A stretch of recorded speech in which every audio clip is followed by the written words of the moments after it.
Okey, bioskop muka surat 201 kan, pewarisan monohybrid untuk bab 11.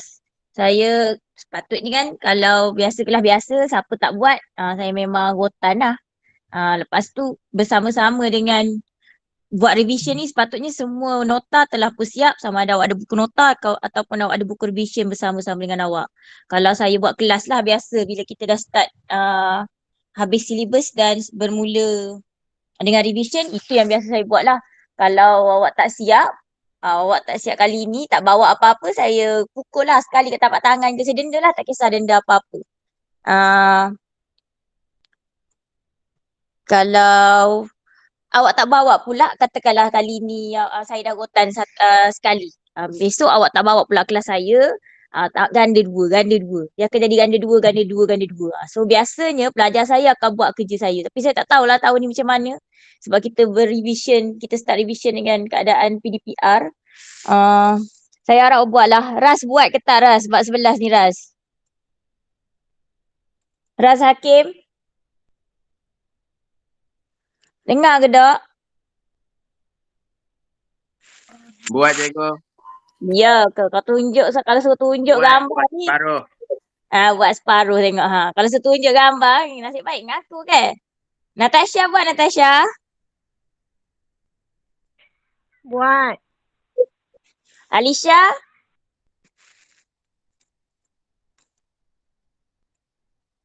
Mana Alisha? Ya, Lepas cikgu. ni. Buat ke tidak? Buat. Lepas ni kan, Hafarid, Amani dengan Mia saya harap buatlah semua. Gini, lepas ni saya nak start je kelas, awak tunjuk lah.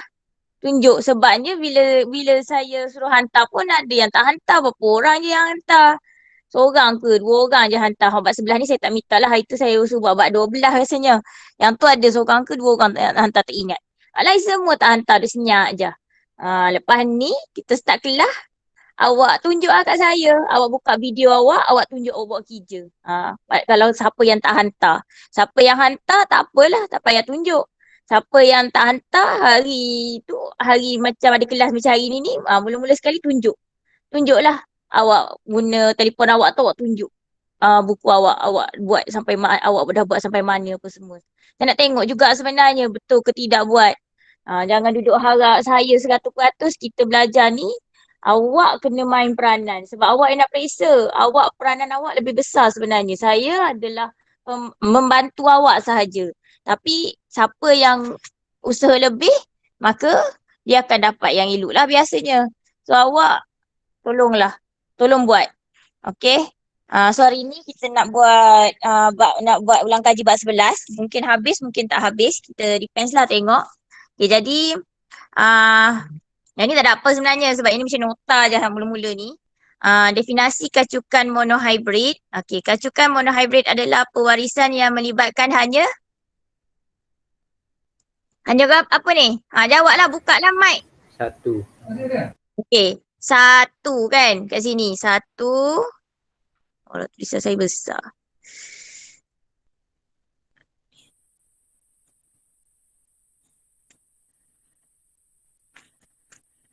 Okey, satu ciri sahaja dan trait yang berbeza dan ianya dibekali oleh satu gen. So Gregor Mendel 1822 hingga 1884 dikenali sebagai siapa? Bapa genetik. Okey, bapa genetik.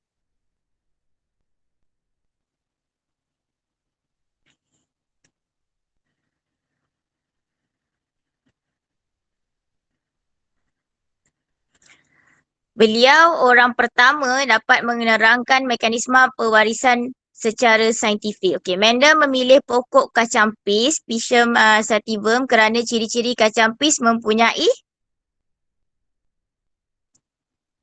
apa? T start kat depan ni. 7 ciri.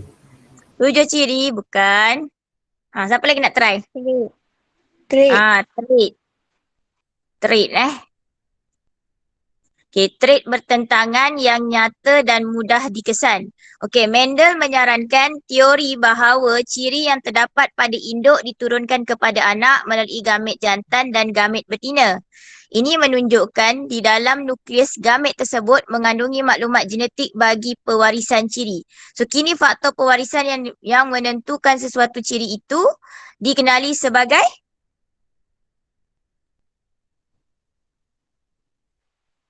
Gen. okay, gen. Okey, nombor 6, dia start dengan apa ni? C ni. Adalah faktor yang diwariskan seperti warna bunga, ketinggian, warna kulit dan kumpulan darah. Ciri. Okey, ciri ni. Setiap ciri mempunyai variasi. Trait. Okey, trait. Contohnya, inilah dia ada ciri, dia ada trait dekat sini kan. So, warna bunga ungu, resesif dia P ni agak-agak apa? Kalau dah ungu, lawan dia biasa putih lah. Yang resesif tu biasa warna putih lah. Kita tak tanya awak dah ni. Okey, jenis rambut kerinting, lawan dia. Ni takkan tak tahu kot. Kerinting kita. Lurus. Dia ada dua je. Satu kerinting, satu lurus. Okey, kacukan monohybrid berdasarkan eksperimen Mendel. Mendel mengacukkan pokok kacang pis baka tulin tinggi dengan pokok kacang pis baka tulin rendah. Pokok kacang pis berbaka bermaksud pokok yang dihasilkan melalui pendebungan sendiri dan punya trait yang sama ni.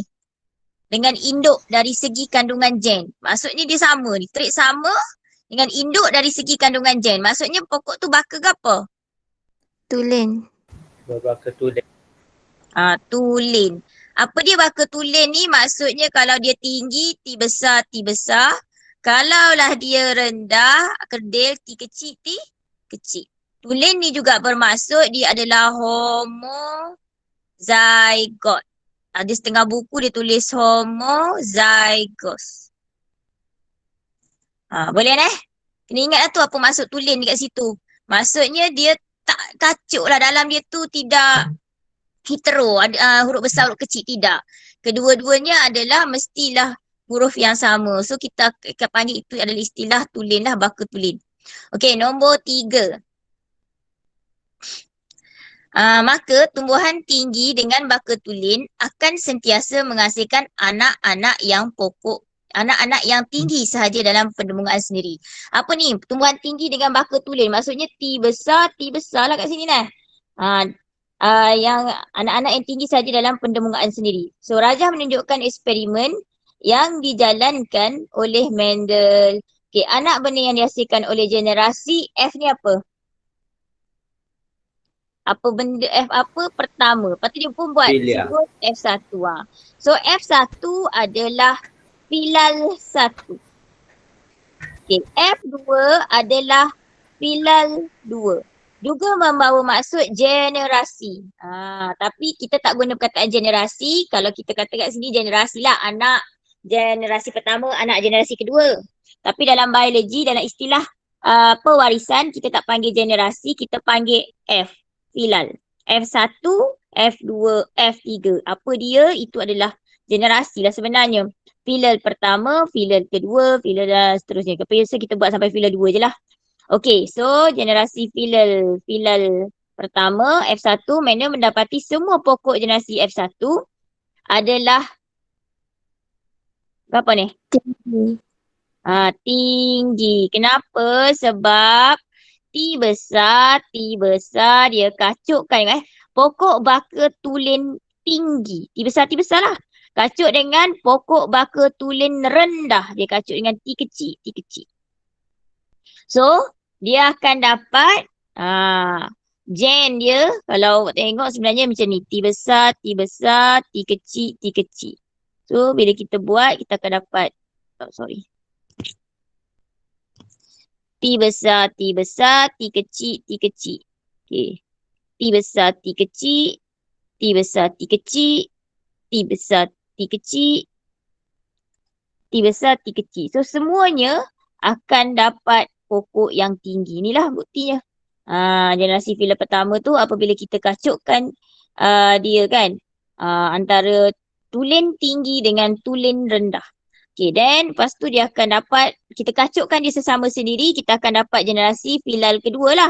Generasi filal kedua ambil yang ni, tak kisahlah kacuk dengan yang ini. So dia akan dapat T besar T kecil kacuk dengan T besar T kecil.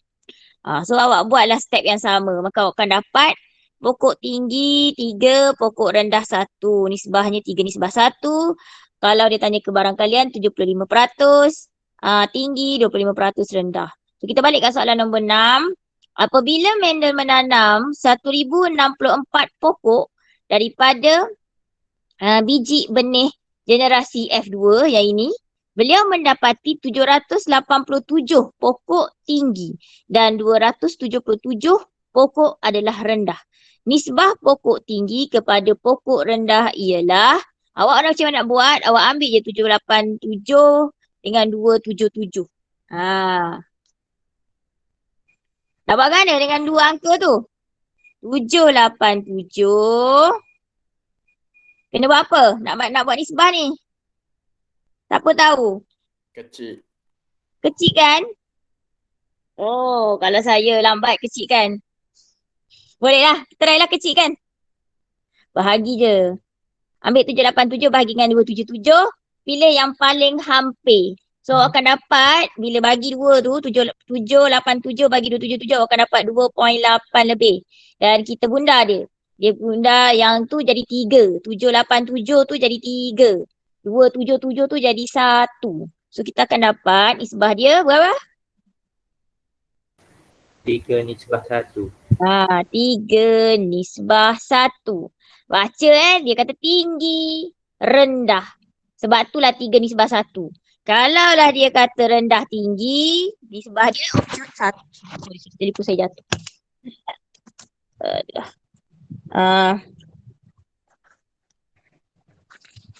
Kalaulah apa tadi? Pokok tinggi nisbah dengan rendah. So kita dapat 3 tinggi nisbah dengan rendah 1. Tapi kalau dia tanya pokok rendah nisbah tinggi 1 nisbah 3.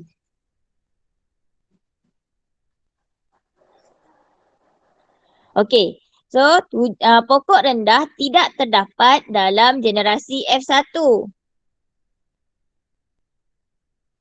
Pokok rendah tidak terdapat dalam generasi F1 tetapi muncul dalam generasi F2. Okey, oleh kerana trait rendah disembunyikan oleh trait tinggi. Sebab T besar jumpa T kecil kat sini ni kan. T besar jumpa T kecil. T besar akan tunjuk sifat dia, T kecil tak akan tunjuk sifat dia. Itu maksud trait rendah disembunyikan oleh trait tinggi. Ingat, hanya yang dominan akan menunjukkan cirinya kecuali kalau sifat itu, trait itu bersiri kodominan. Apa dia kodominan? Dua-dua sama kuat. Sekarang bila yang kuat lawan dengan yang lemah, dominan lawan dengan yang resesif, maka dominan akan tunjuk sifat dia. Trait resesif akan sembunyilah dulu. Akan ditutupi dulu. Lepas tu baru, kalau dia jumpa dengan geng dia, resesif sama resesif, barulah dia akan tunjukkan sifat dia. So maka Mendel menamakan trait tinggi sebagai trait apa? Dominan. Dominan. Dan trait rendah sebagai trait yang Resesif. resesif.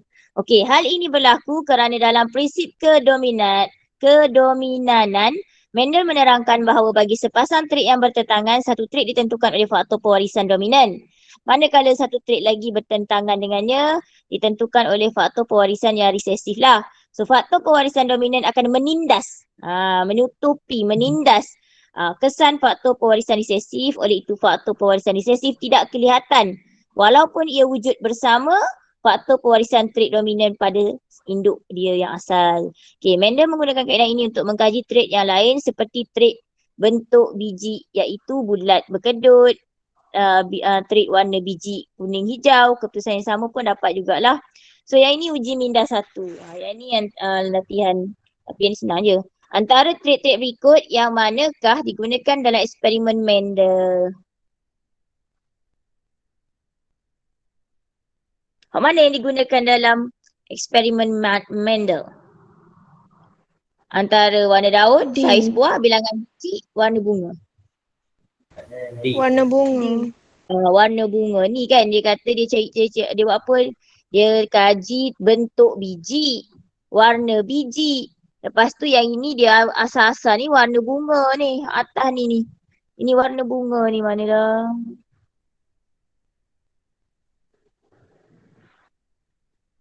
Oh ni tinggi rendah.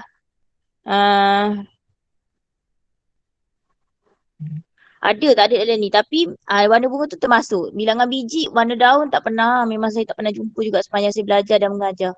So warna bunga memang betul Okay, jadi kena ingat yang tu. Okay, so kita sambung next page. Istilah yang berhubung dengan pewarisan. Yang ni saya dah bagi hari tu dan saya harap memang awak kena ingat lah. So apa dia gen? Unit asas pewarisan yang terdapat pada kromosom dan menentukan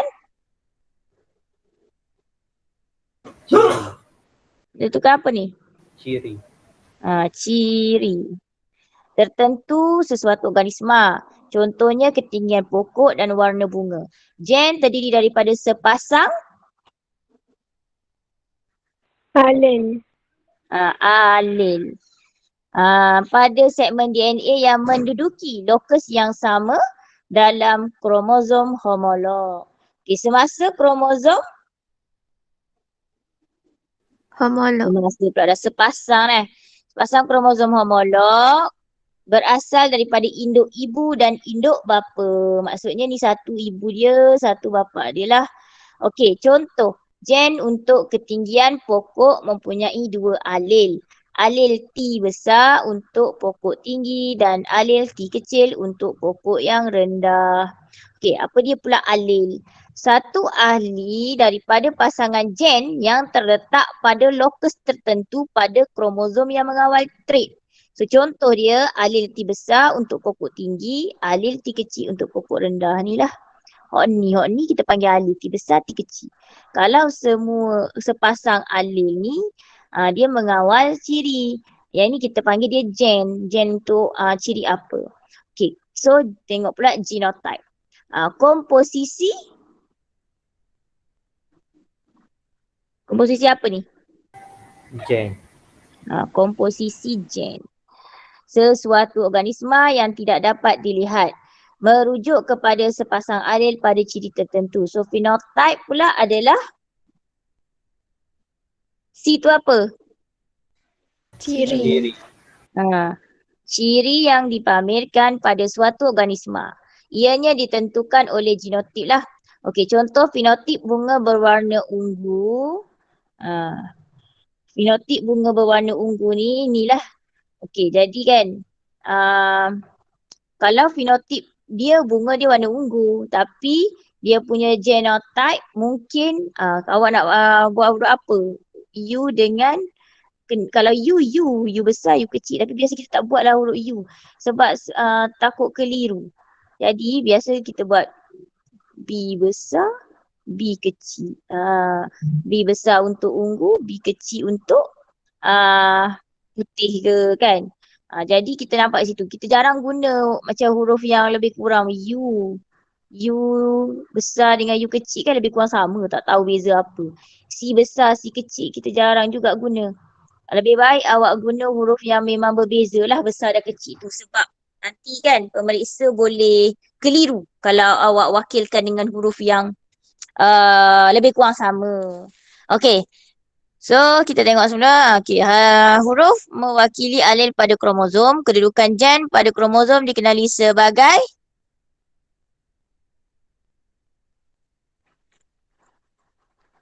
awak nampak ke tak ni? Nampak ke tak? Ke pecah-pecah? Dalam telefon awak nampak jelas ke pecah? Jelas. Jelas Jelas. Lokus. Okey. Kita tak start lagi dengan soalan soalan pesta sebenar. Saya nak settlekan buku ni dulu. Biar semua buku, maksudnya kita revise balik lah sikit-sikit. Dalam ni pun ada juga contoh sampel soalan. Sebab kita ada beli buku, jadi kita kena guna buku ini sehabisnya lah. Jadi macam buat nota lah sebenarnya juga ni. Selesaikan benda yang asas-asas dalam ni lah sebenarnya. So sepasang alel untuk gen yang sama mengawal satu ke apa ni?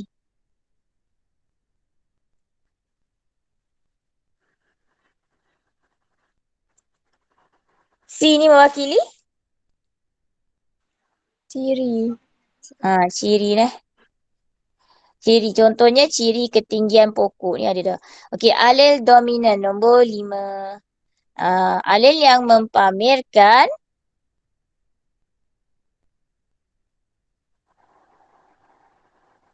alel dominan. Fenotip. Fenotip ni. Fenotip ni sebenarnya adalah ciri fizikal. Alel dominan diwakili huruf besar lah. Okey, alel resesif pula, alel yang mempamerkan fenotip organisma sekiranya tidak berpasangan dengan alel bila dia tunjuk sifat dia ni, alel resesif ni. Dominant. Bila dia tidak berpasangan dengan alel yang dominan. Maksudnya dia berpasangan dengan alel yang resesif juga. So alel resesif diwakili oleh huruf kecil. Okey, homozygot, sepasang alel yang Sama. kena ingat ni sama. So heterozygot, sepasang alel yang berbeza.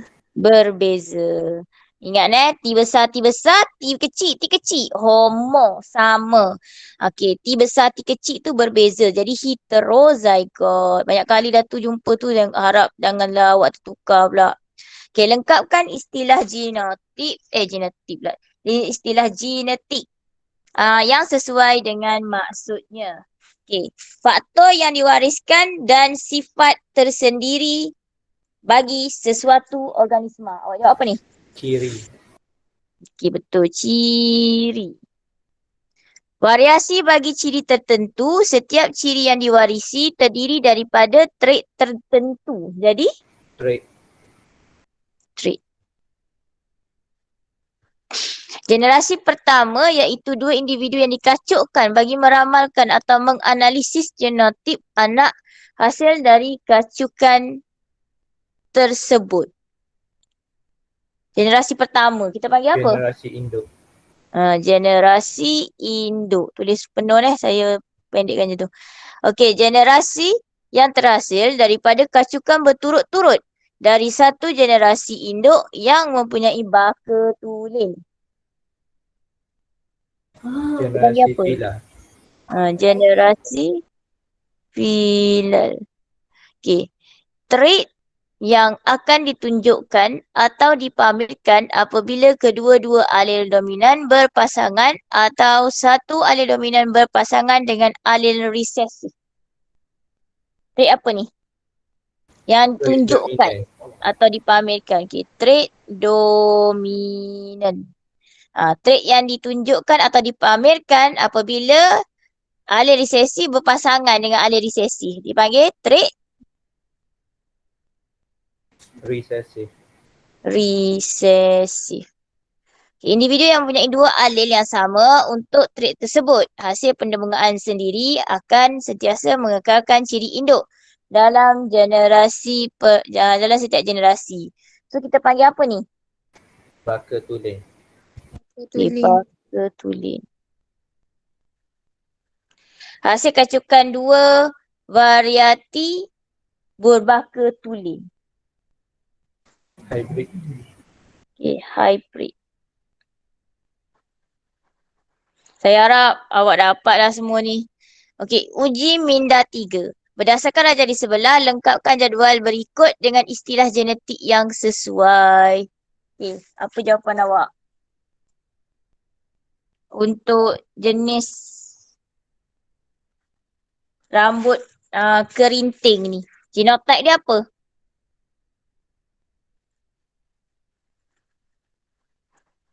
Katakan sebab dia bagi K dengan H. Maksudnya jenis rambut ni ada K besar dengan K kecil. Warna kulit ni bagi H kecil. So dia akan ada H besar, H kecil. Dia lain ni. Ni dua ni lain ni. Tak sama.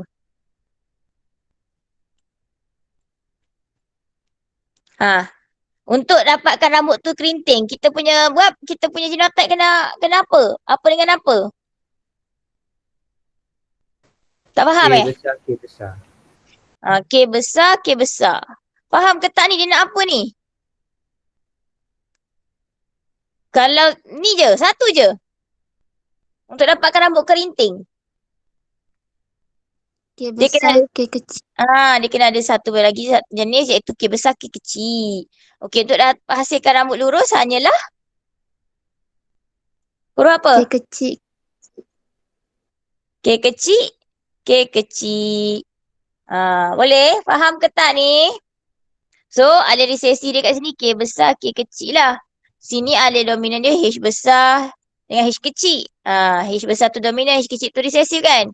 Okey. So, hitam. Nak dapatkan hitam, samalah ni. Dia kena ada dua homozygot dengan heterozygot. Ni mesti homozygot resesif. Yang ni homozygot dominan dengan heterozygot. Untuk dapatkan yang resesif punya ciri, dia mesti homozygot resesif.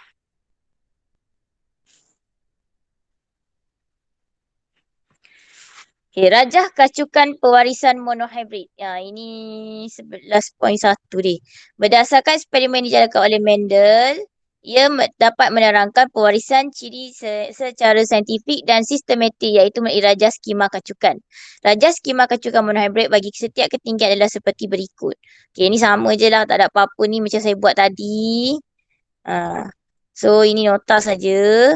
Kat sini ni, awak kena masukkan lah tapi ni. Okay, T besar, T besar. Fenotip dia apa? Phenotype. F tu physical. Tinggi. So, sini physical ni. Kalau genotype, genotip. G tu mewakili gen. So, kita tengok gen lah ni. T besar tu ada huruf. Dua huruf saja. So, sini fenotipnya, ciri fizikal yang kita nampak adalah tinggi. Kat sini genotype dia apa ni? Nak suruh dia jadi tinggi. T besar, T kecil. So, genotip dia adalah kalau rendah, genotip dia huruf apa? Huruf T lah. Tapi huruf T macam mana? T kecil. Okay, T kecil, T kecil. Ada dua orang je yang menyaut. Dua orang ni je kali dia buat kerja. Macam mana orang lain? Orang lain boleh menyaut ke? Tak boleh menyaut ke? Sebab tak ada lain ke gana? Amani dengan Farid je. Orang lain okey ke tak ni? Laju sangat. Natasha, Ras, Nabila, Alisha. Mia?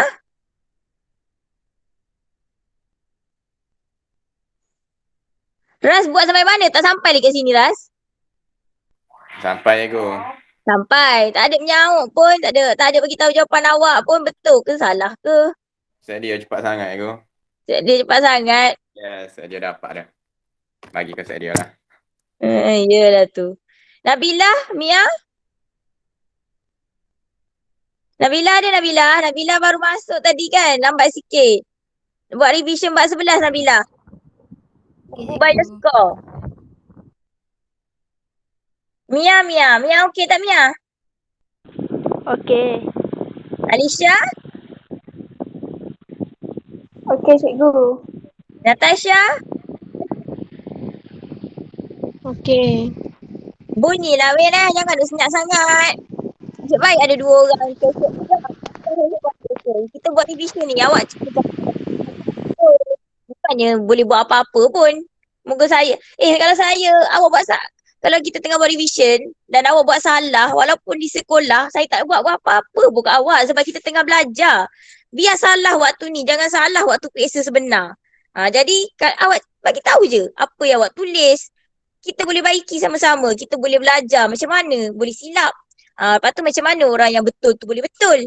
Itu fungsi kita buat latih tubi dan perbincangan. Bukan saya bagi latih tubi saja langsung tak bincang. Ataupun kita bincang tapi awak tak try buat. Tak boleh macam tu. Nak bincang macam ni, awak kena try buat. Betul salah tak apa. Lepas tu bila saya tanya, jawablah. Tak apa, tak ada masalah. Awak cakap je. Benda tu akan membuatkan awak tak mengantuk. Tidaklah, apalah. Bila awak terlibat secara langsung. Kalau awak tak terlibat secara langsung, lama-lama mesti awak mengantuk lah dengan waktu pukul berapa ni. Tak kisahlah sebenarnya pagi ke, petang ke, tengah hari ke, malam ke. Tetap akan mengantuk kalau kita tidak terlibat secara langsung dalam setiap kelas. Saya harap awak boleh terlibat lah nyaut lah. Okey, hukum Mendel 1 iaitu kita panggil juga sebagai hukum segregasi diperkenalkan oleh Mendel, iaitu ciri suatu organisma dikawal oleh sepasang alel sini. Hanya satu daripada pasangan alel ini akan diwariskan ke dalam apa? Gamet. Gamet. Gamet. So kat sini ini ni wajib awak ingat ni. Tolong ingat kenapa inilah hukum Mendel 1. Kadang-kadang dengan ayat yang ini ni awak dapat markah dalam esei, dekat dalam soalan yang kalau ditanya pasal macam mana boleh jadi macam tu, macam mana boleh jadi macam tu. Ini awak boleh masukkan sebenarnya. Kalau awak tak ingat apa-apa, ingat benda ni, awak masuk benda ni. Mana tahu rezeki awak diterima kan. Okey, rumusan daripada eksperimen monohybrid adalah ciri dan tunjukkan daripada induk kepada satu generasi berikutnya ditentukan oleh satu faktor genetik dan ianya dikenali sebagai apa kat sini ni? Gen. Gen. Yang bawa faktor genetik kita nama dia gen. Sesuatu trait dikawal oleh sepasang faktor yang kini disebut sebagai alel. Sepasang alel ini akan Terpisah. segregasi tu apa maksud dia? Terpisah secara rawak semasa pembentukan gamet. Hanya satu saja alel daripada pasangan ini yang akan berada di dalam gamet. Ingatlah sebab apa? Sebab dia buat proses ni apa ni? Sebab nak bentuk gamet dia buat proses meiosis. Meiosis dia separuh nombor separuh kandungan genetik, separuh bilangan kromosom. That's why lah dia dapat separuh saja daripada yang full. Full kalau 2, dia kerak 2, bagi 2. Lepas tu dia dapat 1 saja. Jadi dia memenuhilah hukum Mendel 1 ni. Okay, so Z ni apa kat sini ni? Zygote. Zygote yang terhasil semasa persenyawaan akan mempunyai 2 alel. Betul lah sebab bila X campur dengan X, barulah dia akan jadi perempuan ni, 2 ni bila bergabung melalui proses persenyawaan, awak akan dapat perempuan lah XX. So dia dapat balik 2 alel dan dapat menunjukkan cirinya. Itu pentingnya penggabungan 2 alel itu kembali melalui proses persenyawaan.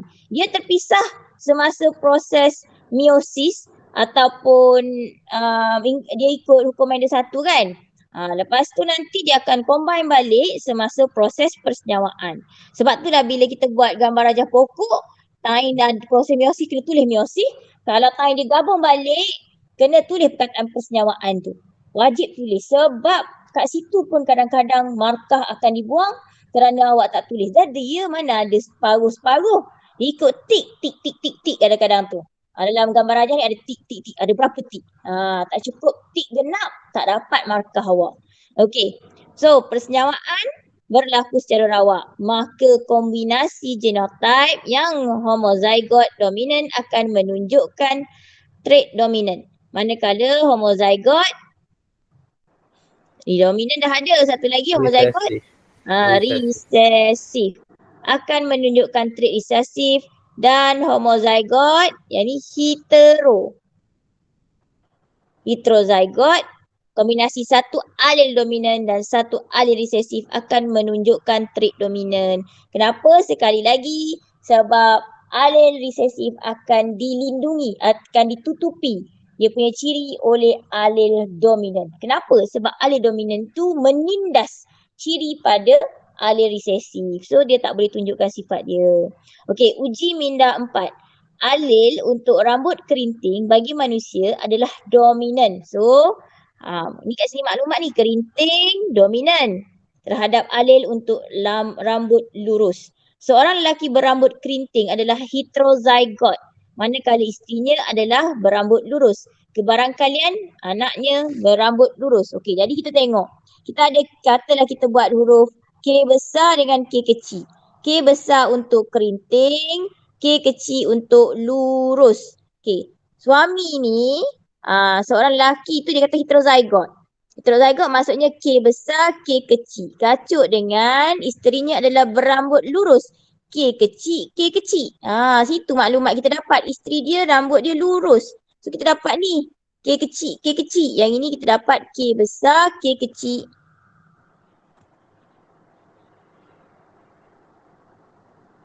Okay. Bila kita buat proses meiosis, kita akan dapat alel yang berbeza lah dua ni.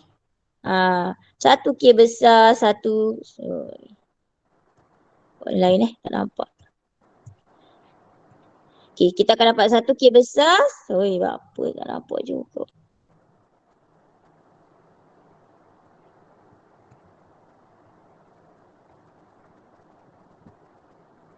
Tak cukup pekat.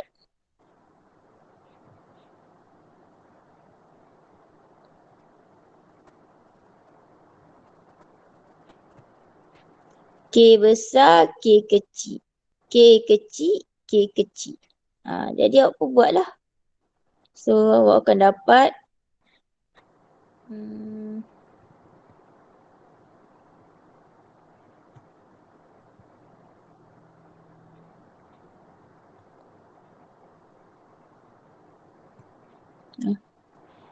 sini ke dapat K. Salah.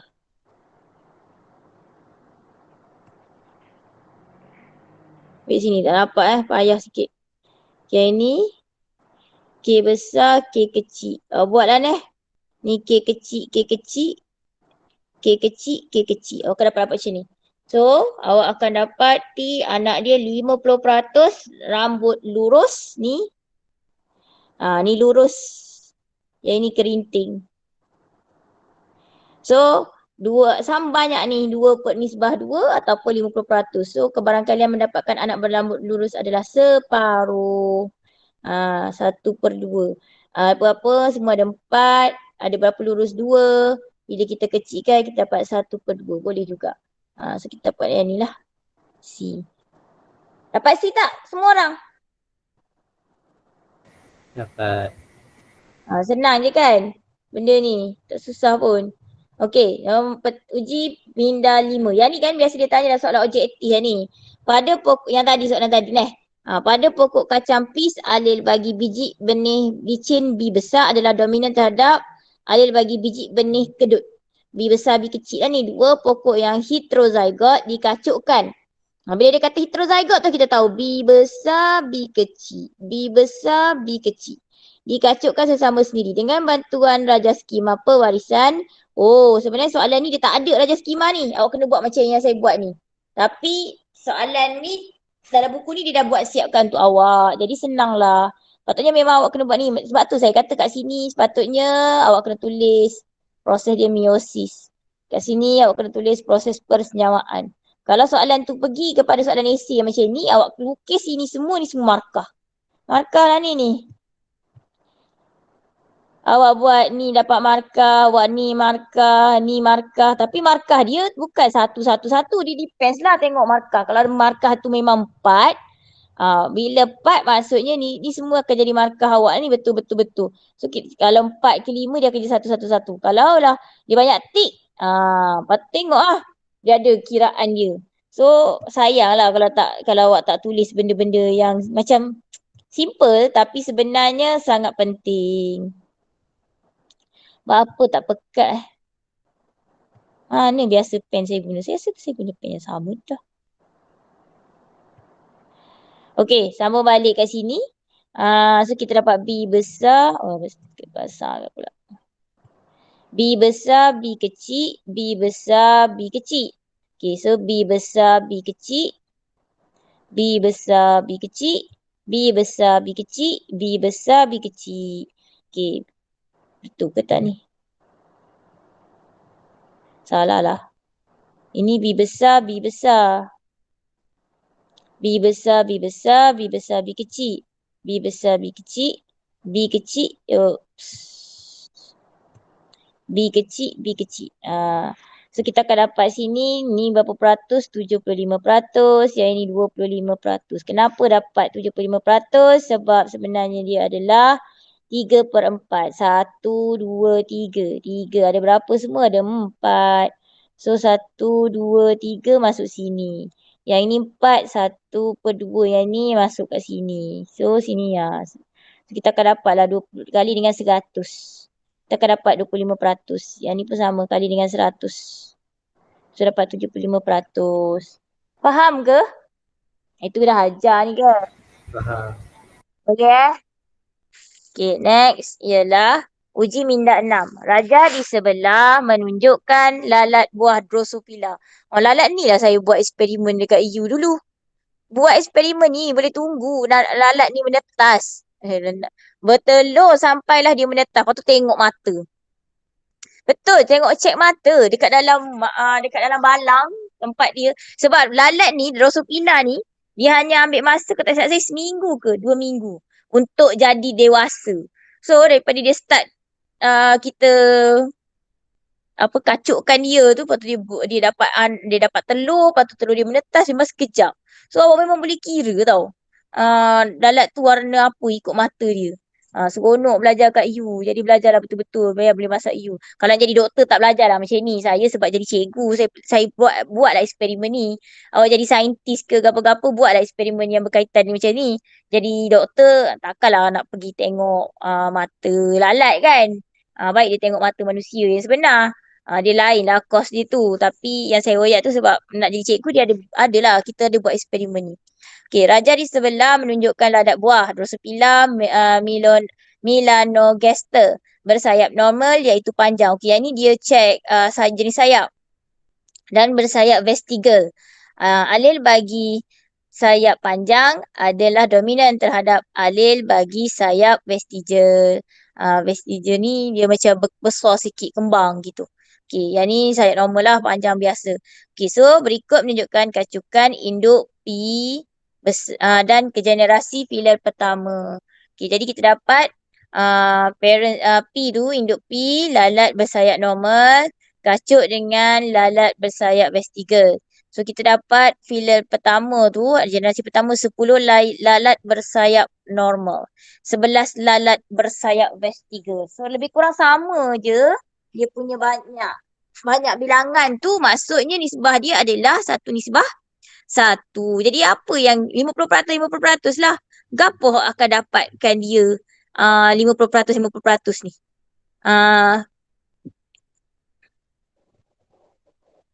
Maksudnya macam mana ni lalat P ni jenis yang homozygot ke heterozygot? Baru dapat kacukan dia F1 ni berjumlah macam ni. Faham ke? Heterozygot. Apa dia? Heterozygot. Heterozygot. Tahu tak macam mana dapat heterozygot? Sebab dia dominan. Tak, benda ni nampak ke tak? Sebab dia dominan? Tak, bukan sebab dia dominan. Dia macam ni tau. Awak kalau buat homozygot, lalat P tu homozygot. Lalat P pula induk dia homozygot, maksudnya awak kena kacukkan di huruf apa, dia tak wakilkan dengan huruf ni kan. So lalat buah normal dengan vestigal. Katakanlah N normal dengan N ni yang tak normal lah kan, yang vestigal. Okay, kat sini kalau dia buat homozygot, P tu homozygot, maksudnya sini N besar kacuk dengan N kecil. Kan kalau awak dah belajar hukum banding 1, generasi pertama, kalau dia kacukkan tulen ni, kita tak dapat ni. Kita dapat semuanya adalah dominan. Semua anak generasi pertama tu akan dapat N besar, N kecil. 4 kan? Perasan tak? 5A? Faham tak saya nak cakap apa kat awak ni? Faham. Kenapa dia heterozygot? Kalau bila awak buat benda ni, kalau dia kacukkan gini, sebab tu bila kita buat banyak latihan ni, tak payah kita buat benda ni pun kita akan nampak. Ni kan? Bila awak kacuk, awak akan dapat N besar, N kecil. N besar, N kecil. N besar, N kecil. N besar, N kecil. Tak dapat lah ni. Ni takkan dapat yang base 3. Kita nak suruh bagi dapat yang base 3. So apa yang kita perlu buat adalah, apa tak padam? Kita kena buat kacukan, induk dia tu adalah induk yang heterozygote. Baru akan dapat dua heterozygote lah. So bila kita dapat macam ni, kita akan dapat N besar, N kecil, N besar, N kecil. So kita dapat N besar, N besar. N besar, N kecil. N besar. Sekejap.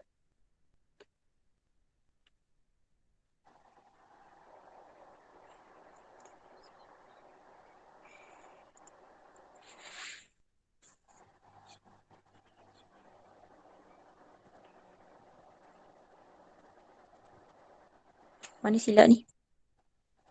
Nampak? Buat kecil sikit.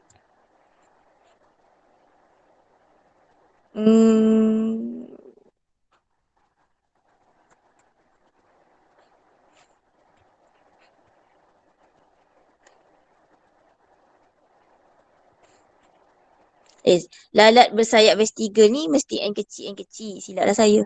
Tadi silap kat atas. So N besar, N kecil. Ni N besar, N kecil. So yang ni akan dapat N kecil, N kecil. Yang ni akan dapat N kecil, N kecil. Base 3 dia mesti N kecil, N kecil. So kita akan dapat lah. Nisbah dia sama kan? Nampak tak? Kenapa dia mesti sini homozygote?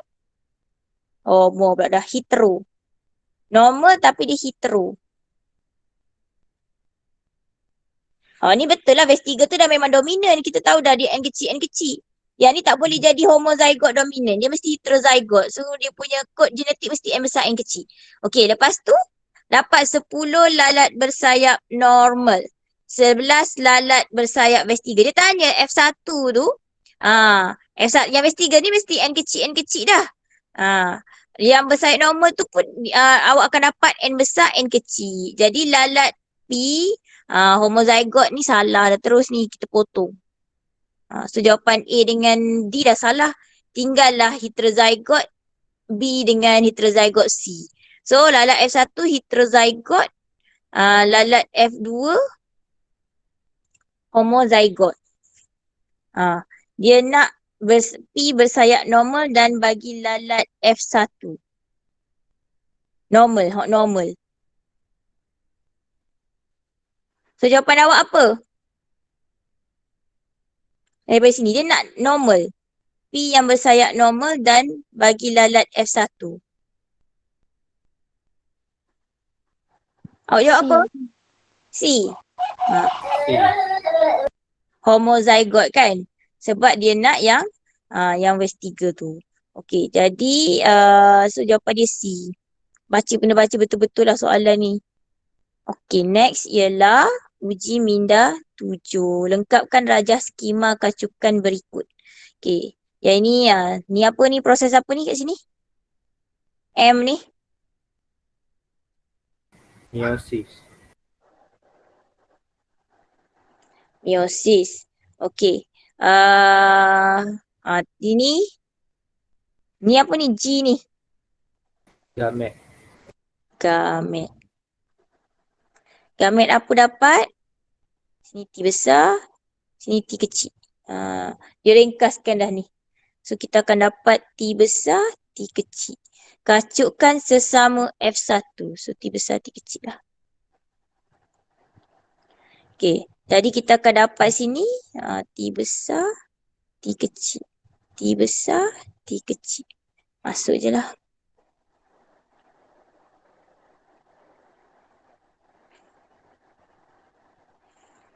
So kita dapat tinggi. Yang ni pun tinggi juga ni.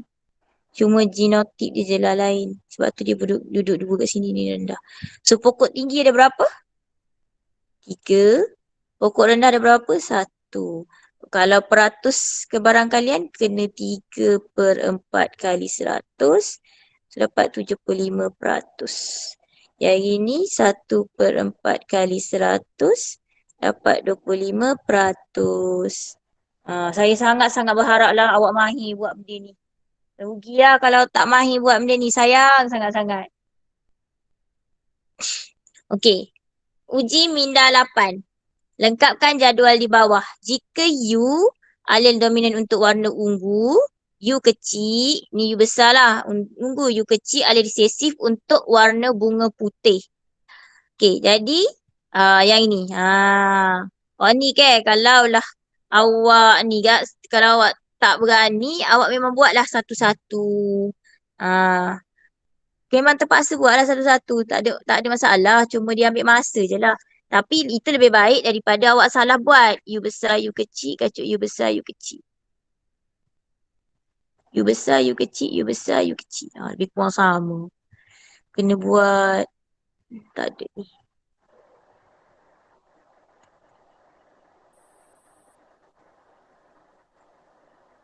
Okay. So kita dapat sini U besar, U besar.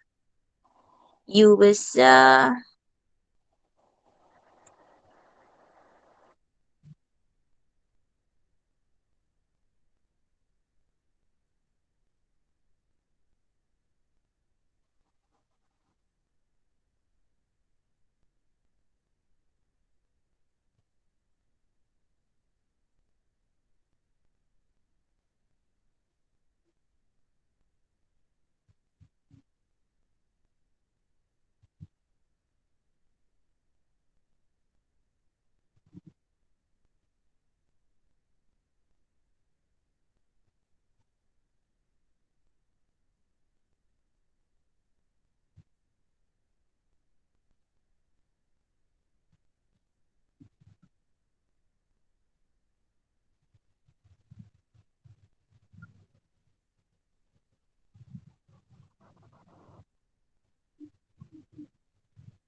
Okay, yang dua ni tak payah buat lah. Dah sama-sama kan. So 3 ni saya dah tunjuk contoh. Saya harap awak boleh buat macam ni lah. Tak apa, ambil masa pun. Yang penting betul jawapan. Faham? Nampak kan saya buat macam ni kan? Nampak. Yang dua kat bawah tu semua U besar, kacuk U besar, U kecil, kacuk U kecil, tak payah buat lah. Kita tahu dah dia semua akan jadi sama saja.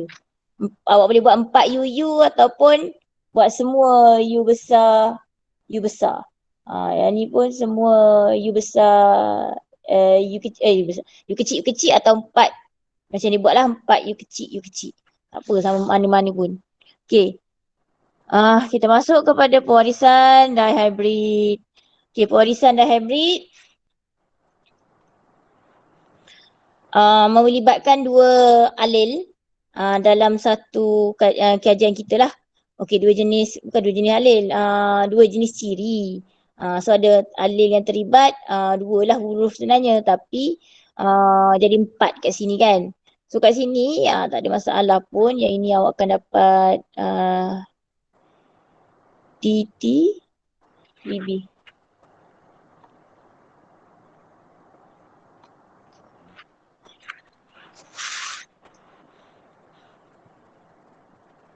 Ni kacukkan sesama sendiri. T besar, T kecil, B besar, B kecil. Okey, saya harap awak tahu macam mana dia dapat semua gamet ini. Saya dah pernah bagi tahu awak hari tu, kacut buat je pemfaktoran kan. So T besar, B besar, yang ini. T besar, B kecil, yang ini. T kecil, B besar, yang ini. T kecil, B kecil, yang ini. So kita dapat lah. Okay, sama je lah yang ni pun. Okay, yang ini 100% tinggi bulat. Okay. Ini apa tadi? G pula. Betul lah. Bukan G. Gamet. Sini. Ni genotype. Apa lagi kita isi? Semua T besar, B besar, T kecil, B kecil. Sama tak macam awak buat ni? Sama. Sama kan? Yang ni salin daripada buku kan ni sebenarnya. Tak ada apa-apa. Lepas tu ni nota dah ni. Semasa pembentukan gamet, mana-mana alel bagi pokok tinggi boleh berpasangan dengan mana-mana alel bagi bagi bentuk biji benih lah. Apabila generasi F1 yang dihasilkan daripada kacukan dihybrid dikacukkan sesama sendiri, maka 16 kombinasi genotip F2 akan terhasil lah. Inilah 16 generasi tu. Sebab tu yang kat sini awak kena ingat 9, nisbah 3, nisbah 3, nisbah 1. Ini adalah hukum Mendel 2. Hukum pengaturan bebas. Wajiblah memang ingat ni. Sama seperti awak ingat 3 nisbah 1 untuk hukum Mendel 1 iaitu segregasi tadi kan. Okay. So, kacukan ini menunjukkan 4 ciri fenotipe dalam generasi F2. Segi 4 planet digunakan untuk menunjukkan kacukan hybrid ini. Mendel menggunakan kaedah yang sama untuk mengkaji pelbagai ciri yang lain. Keputusan nisbah yang sama diperolehi iaitu 9331. Dikenali sebagai nisbah apa? Dihybrid. Okay. Dihybrid. Sebab kita buat kajian dihybrid lah ni. Okay. Hukum Mendel 2. Hukum pengaturan bebas.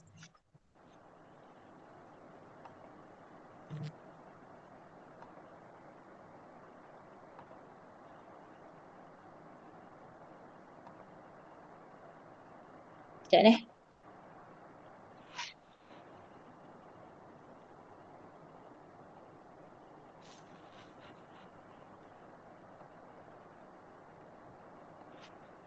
Okey, sambung balik. Mana dah tadi? Semasa pembentukan gamet, setiap ahli daripada pasangan alel boleh bergabung secara rawak dengan mana-mana ahli daripada pasangan alel yang lain. Ini adalah hukum pengaturan bebas lah apa yang awak kena ingat. Maksud dia. So, gabungan baru ciri muncul pada generasi F2 seperti pokok yang tinggi, pokok biji berkedut serta pokok rendah dan biji bulat. Gabung semualah sebab dia memang boleh bergabung secara bebas, secara rawak ni. Okey, dua pasang ciri iaitu ketinggian pokok dan bentuk biji benih digabungkan dalam generasi F1 tetapi kemudian ini dipisah dan bertindak secara bebas daripada satu sama lain dalam generasi F2. So kita buat ni sekali lagi, saya rasa tak ada masalah pun yang ni. Awak yang ini kak mestilah gamet dia K besar, B besar, K kecil, B kecil kan. So ini fenotype dia. Fenotype F1 apa? K tu apa dia? Berwarna kuning. Jagung warna kuning dan biji bulat. B itu bulat. Ungu. Maksudnya K kecil ungu. Biji berkedut. B kecil berkedut. Jadi kat sini K besar, K kecil, B besar, B kecil. Apa ciri dia? Semua biji benih bulat dan warna kuning. Kuning bulat. Okay. Yang resesif dia ungu kan dengan berkedut tadi kan. So tak ada lah kat situ mula-mulanya untuk generasi pertama. Okay. Lepas tu dia pun kacukkan sesama sendiri. Dapat ni lah buat ni. So kita akan dapat K besar, B besar. K besar, B kecil. K kecil, B besar, K kecil, B kecil untuk gambar. Sama lah, kacukkan sesama sendiri. So, kita akan dapat benda yang sama. Sebelah sini pun. Okey, jadi kita pun isi je lah. Dalam ni kita akan dapat yang ni K besar, B besar, B kecil. K besar, K kecil, B besar, B besar. K besar, K kecil, B besar, B kecil. Sini K besar, B kecil, B kecil. K besar, K kecil, B besar, B kecil. K yang ini K kecil, B besar, B kecil. Sini K besar, K kecil, B kecil, B kecil. K kecil, B kecil, B kecil. So kita akan dapat dah semua ni. Okay, jadi sama ke macam awak dapat? Sama. So apa dia nak ni lengkapkan dah antara genotip F2 yang manakah sama dengan genotip induk. Mana yang sama dengan genotip induk? Induk dia adalah K besar, B besar, B besar.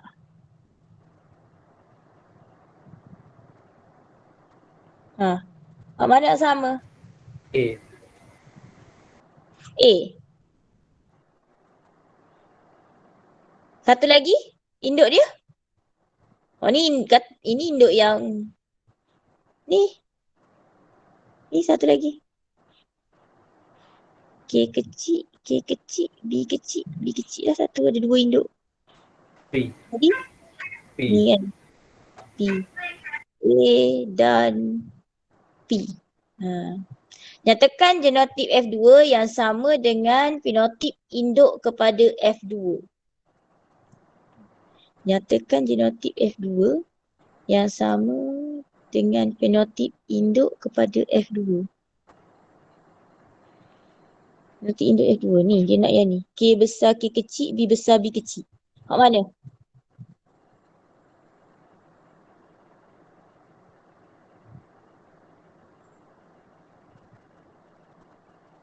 D. D. D, G, J. D, G, J. J. D, G, J. Ada lagi?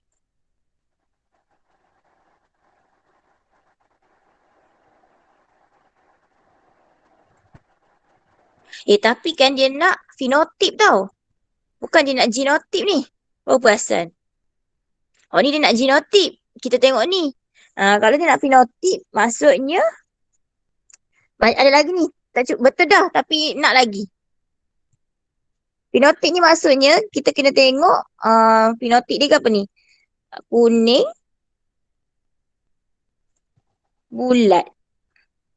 Cari hak kuning dengan bulat. Mesti ada satu K besar dan satu B besar. Kita ambil warna lain. Mana satu? Sekurang-kurangnya satu K besar, satu B besar. So yang ni satu kan? Yang ni pun. Yang ni pun. Faham ke tak ni? Sebab dia nak fenotip. Faham.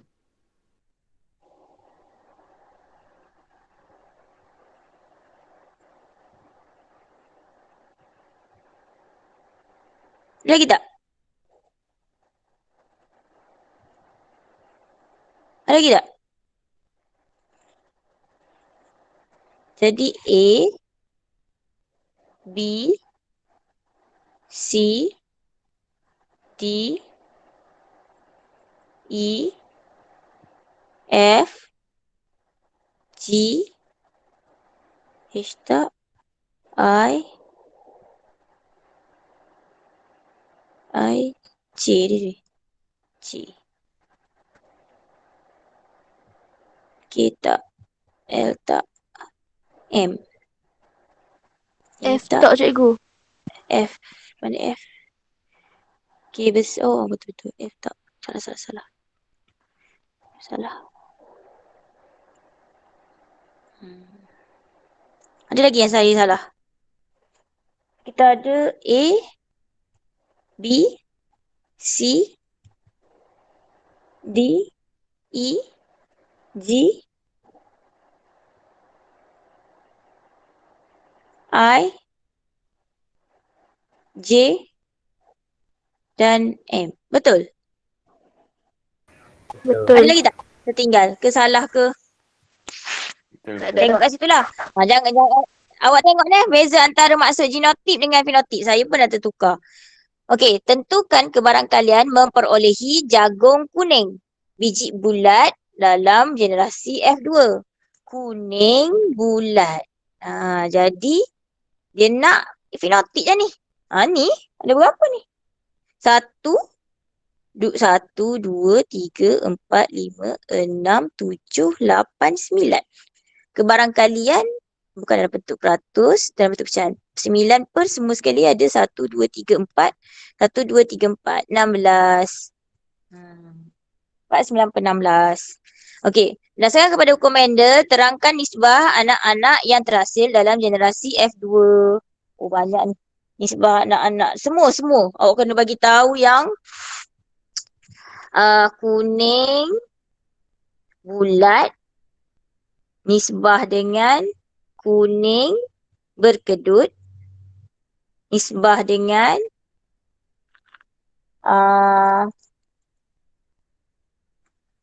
apa tu? Kuning lawan dia apa? Tak ingat dah.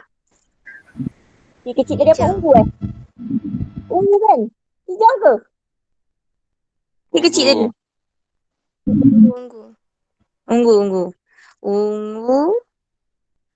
Ungu kan berkedut bulat kan? Bulat nisbah dengan, saya tak masuk lagi nilai tu dah. Tak muak dah. Ungu berkedut.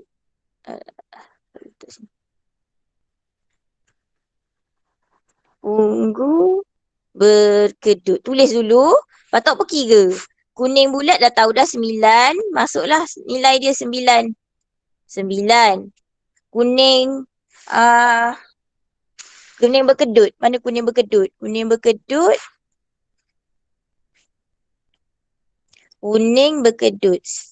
1. Kuning berkedut 2. Kuning berkedut.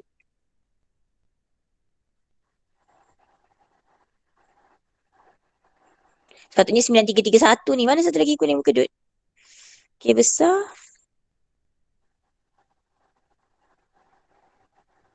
Ni. H. 3 deh. H. H. Betul ni. H. F. H dengan N. Betul kan? 3. Dia sebenarnya ni sebab dia 9331. Kita nak buktikan je ni. Okey. Ungu bulat. Ungu K kecil tapi B besar. K kecil B besar 1. K kecil B besar 2. K kecil B besar 3. Okey, so 3. Lepas tu yang inilah 1.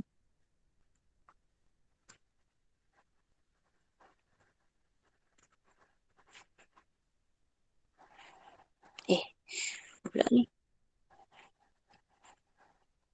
Hai.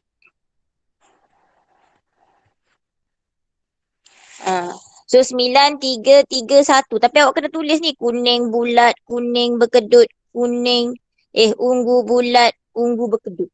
Tulis semua. Kalau boleh sebaris, jangan bagi macam saya ni jadi tak sebaris. Lepas tu kena letak nisbah sebab dia tanya nisbah. Antara satu-satu ciri tu kena letak nisbah Boleh? Boleh. Berdasarkan segi 4 Panet, terangkan mengapa anak pokok jagung dalam generasi F2 mempunyai trik yang pelbagai. Yang inilah yang kita nak masukkan. Apa nama tu? Hukum Mendel 2 tadi. Sebab itulah hukum Mendel ni awak kena ingat. 1 ke 2 ke memang kena ingat. So hukum Mendel 2 cakap, tengok balik. Hukum Mendel 2 kata, pewarisan dan hibrid menyebabkan pewarisan. Dua ciri, setiap satu ciri dikawal oleh gen yang berbeza pada lokus yang berlainan. Bukan yang ni. Mana ni? Ni. Semasa pembentukan gamet, setiap ahli daripada pasangan alil boleh bergabung secara rawak dengan mana-mana ahli daripada pasangan alil yang lain. Yang ini yang awak nak kena huraikan ni. Nak guna ayat ni yang kat sini. Nak masukkan untuk jawab yang ini. Mana? Macam mana nak bagi tahu ni? Macam mana dia boleh berpisah waktu pembentukan gamet melalui proses gapo? Nak bagi tahulah. Macam mana dia berpisah ni? Setiap ahli daripada pasangan gamet boleh bergabung secara bebas melalui proses gapo? Proses gapo? Boleh bagi tahu saya tak? Bergabung secara bebas ni. Proses gapo?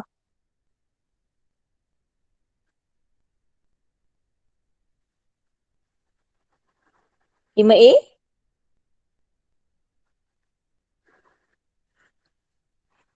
Kita nak elaborate ni, nak boleh elaborate ni ayat ni. Jadi 4 ayat. Jadi 4 markah. Ni semasa pembentukan gamet ni proses apa? Siapa boleh beritahu saya? Proses apa buat pembentukan gamet? Meiosis. Meiosis. So ayat pertama boleh beritahu semasa meiosis apa jadi? Masa yang ni. Semasa meiosis berlaku pindah silang. Yang itu tu dah bagi tahu, dah membuatkan dia dah dah recombine, dah jadi ni berbeza dah. Sebab yang ni lebih kepada hukum banding 1. Okay, tapi bila dia start masuk dekat sini, setiap ahli daripada pasangan alil boleh bergabung secara rawak. Yang ni maksudnya semasa pembentukan gamet, alil ni berkombinasi secara rawak. Guna itu. Tapi kita tukar sikit ayat. Okay. Lepas tu kita kena elaborate, huraikan. Macam apa maksud dia? Mana-mana alil, yang ini kita masukkan yang kita punya ayat tadi. Huruf apa kita guna? Ni. Kita guna huruf apa kat sini? Huruf K besar dengan K kecil kan? So mana-mana alil tu, sama ada K besar ataupun K kecil, dia boleh bergabung dengan mana-mana alil B besar ataupun B kecil untuk menghasilkan variasi dalam gamet. Untuk menghasilkan kepelbagaian dalam gamet. So, persenyawaan secara rawak pula akan menghasilkan genotip yang baharu yang berbeza. Faham tak? Daripada ayat ni. Ni, daripada ayat ni kita tukar. Dan sesuaikan dengan situasi kita ni. Situasi K besar, B besar, huruf K dengan huruf B. Tu pentingnya saya kata kena ingat. Hukum Mendel ni, dia tak sama awak periksa, zaman awak periksa tak sama macam saya periksa. Saya periksa dulu dia akan tanya apa maksud hukum Mendel 1. Apa tulis? Apa maksud hukum Mendel 2? Tulis. Tidak. Bila zaman awak dia kebatkan soalan, sebenarnya bukanlah bawa zaman awak. Start saya ngajar lagi, soalan biologi ni dah jadi kebat sangat. So, cara nak menjawab soalan kebat ini adalah awak dah tahu teori dia. Awak masukkan teori yang awak dah tahu tu dengan situasi soalan yang diberikan. Lepas tu awak elaborate lah. Sebab tu P1 ni kena bagi tahu huraian yang pertama tadi. Macam saya cakap lagi, pembentukan gamet tu apa? Maksudnya semasa proses meiosis. Berlaku pindah silang. Ni untuk P1 tu huraikan yang tu je dulu. Okey, lepas tu macam apa yang dia kata pula? Berlaku pembentukan gamet ni kan secara rawak ni. Setiap ahli daripada pasangan alil boleh bergabung secara rawak. Bila? Saya dah bagi tahu banyak kali dah. Bila berlaku tu? Semasa proses persenyawaan ni. Ni, ini meiosis kat sini. Lepas tu, dia senyawa kat sini. Proses persenyawaan ni. Proses persenyawaan ni lah digabung balik. Ikut dia lah dia nak gabung apa. Tapi masalahnya kat sini awak dapat benda yang sama sebab dia memang sama. K besar, B besar. K kecil, B kecil. Sebab tu lah dia dapat sama macam ni. Tapi bila dekat sini awak akan nampak lah betulnya Mendel, hukum Mendel tu. Digabung ikut suka lah ni maksudnya.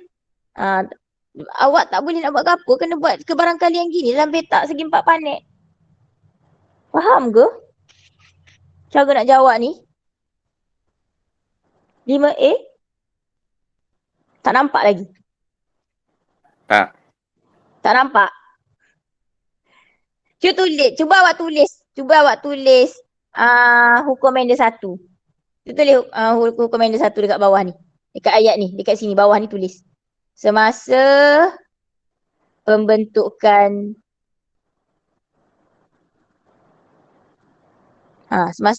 gamet. Sambunglah.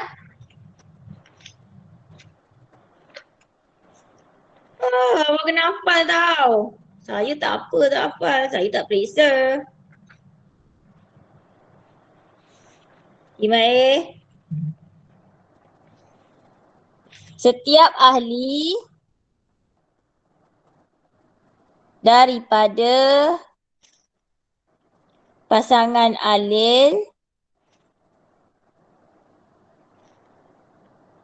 boleh bergabung secara rawak. Saya ingat sampai sini je sebenarnya yang penting.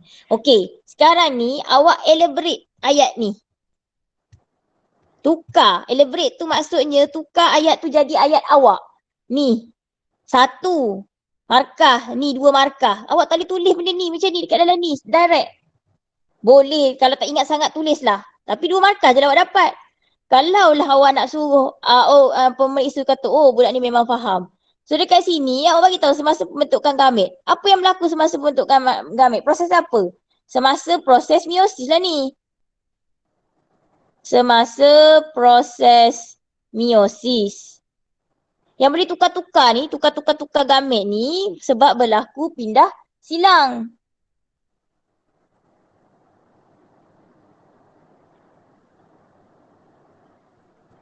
Berlaku pindah silang. Okay. So, gamet tu buat pertukaran dia. Okay, lepas tu apa jadi? Setiap ahli daripada pasangan alil boleh bergabung secara rawak.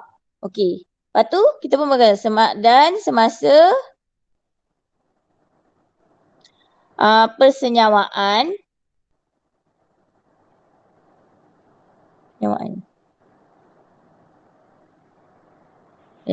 bagi tahu ni dulu.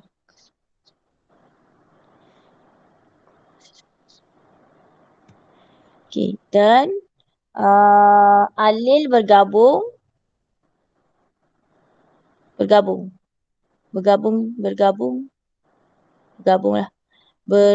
secara rawak.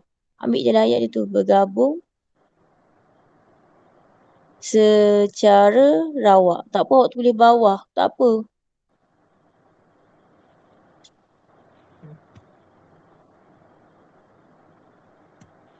Pindah silang.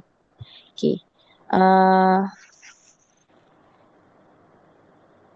Gamet ini proses ini menghasilkan gamet. Okey. Gamet alil dalam gamet akan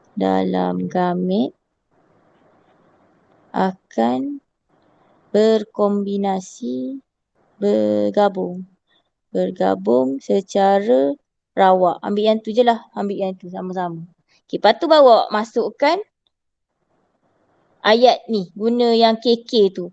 Apa nak terangkan yang ni? Nak terang ni. Proses pembentukan gamet, alil dalam gamet akan bergabung secara rawak. Okey. Jadi, alil K besar, K kecil akan bergabung secara bebas dengan alil K pula dah. Apa tadi? B besar ataupun B kecil menghasilkan kombinasi gamet baru. Lepas tu persenyawaan secara rawak akan menghasilkan genotip baharu yang berbeza pada anak-anak pokok. Bolehlah tu sambungan dia. Faham ke? Blur. Tak faham? 5A.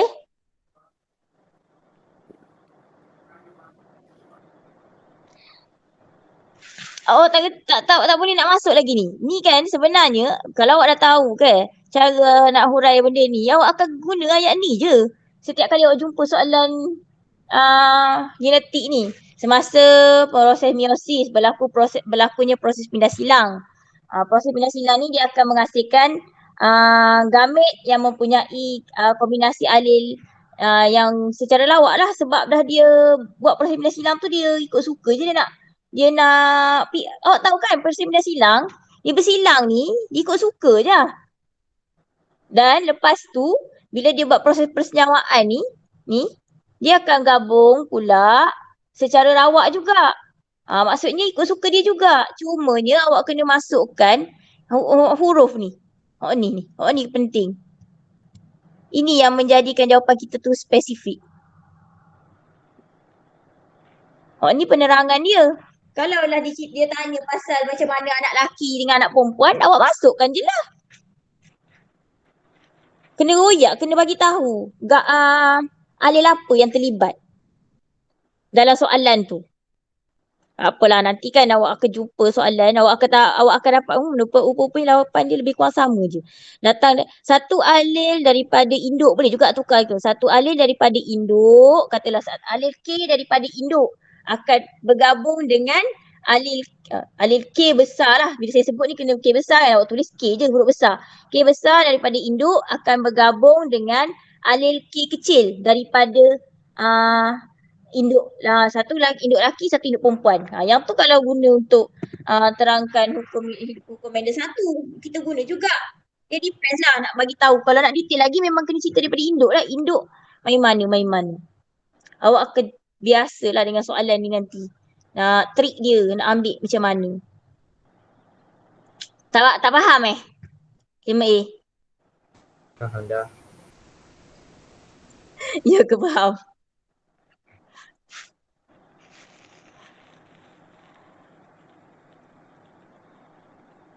Lepas tu macam mana? Nak sambung ke? 11.3?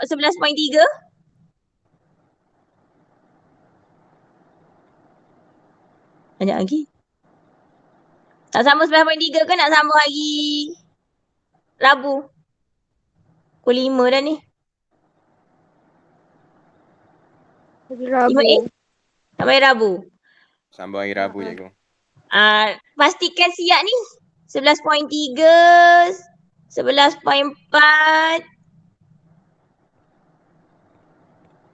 Saya takut gambar je ni. Nak scan sebenarnya tapi saya rasa akan lebih kurang juga scan pun. Okay lah, kita sambung hari Rabu. Pastikan semua siap. Saya nak tengok dulu. Jangan pula, cikgu nak tengok jadi awak pun tak nak masuk GM. Waktu ni lah nak masuk, nak join. Kenapa? Sebab waktu ni lah kita nak buat latih 2B.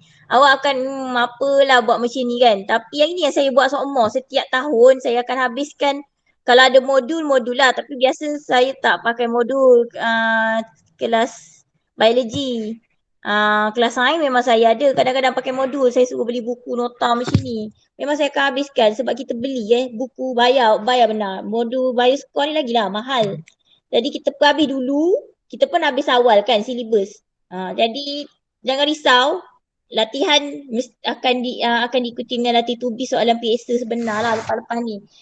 Awak kena pasir awak tak sama tapi saya boleh ambil Saya bajet nak ambil yang dia orang pasir juga. Di samping tu kita guna, saya akan carilah. Kalau awak jumpa yang latest pun boleh bagi kat saya. Kita akan buat sama-sama lah. Boleh? Saya rasa dah banyak negeri pun dah start habis dah soalan, dah habis silibus dah. Saya tanya kawan saya duduk Johor pun habis dah silibus. So bila kita dah start habis silibus, maksudnya negeri akan keluarkan soalan dia. Itu saya tengok dalam negeri mana Terengganu ke? Ada dah. Terengganu dengan Kedah ke? Ada dah. Jadi kalau awak jumpa lah. Kalau awak jumpa yang saya tak jumpa, bagi tahu, kita share soalan macam tu. Boleh? 5A? Boleh. Boleh cikgu. Awak boleh cari maklumat lain, bagi tahulah. benda tu kan. Cari jugalah untuk biologi. Lepas tu kalau ada, kadang-kadang saya terlepas tau sebab saya jarang buka Telegram. Saya ingat nak banyakkan dah guna Telegram sekarang. Biasa dekat-dekat nak periksa, dah habis syllabus saya akan banyak buka Telegram lah. Tapi waktu ni tak kuat lagi mana lah. Jadi dalam Telegram tu macam-macam sebenarnya boleh jumpa soalan. Kalau awak jumpa soalan ataupun awak tengok ada orang buat video ada buat GM ke, ada buat talk ke, ada dia tunjuk dalam YouTube ke, jangan malu-malu untuk share link supaya kawan awak pun sama-sama belajar. Sebab bila dia macam mana nak cakap kat awak, kalau awak seorang je pandai, awak tak ada pesaing, awak punya peningkatan tu tak akan banyak tau. Dia kena ada orang yang dekat dengan awak yang sama-sama untuk bersaing. Baru awak akan rasa tercabar, barulah awak akan belajar dengan lebih kuat lagi untuk dapatkan markah yang lebih elok. Itu persaingan yang sihat. Jadi jangan rasa rugi kalau saya share benda ni dengan orang. Jadi orang lain dapat tahu juga apa yang sepatutnya saya tahu sendiri, nanti markah saya tinggi. Tak, jangan macam itu. Jangan kedekut share ilmu. Jangan kedekut sebab nanti benda tu bagi keuntungan pada kita.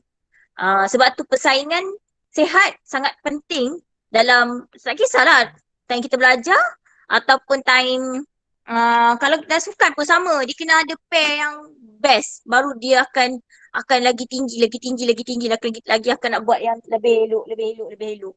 Kalau awak seorang je, awak akan rasa awak dah selesa, terlalu selesa, tak best macam tu.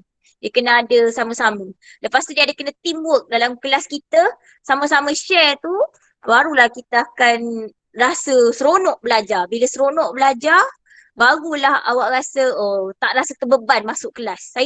Saya haraplah kelas biologi bukan kelas yang membebankan awak.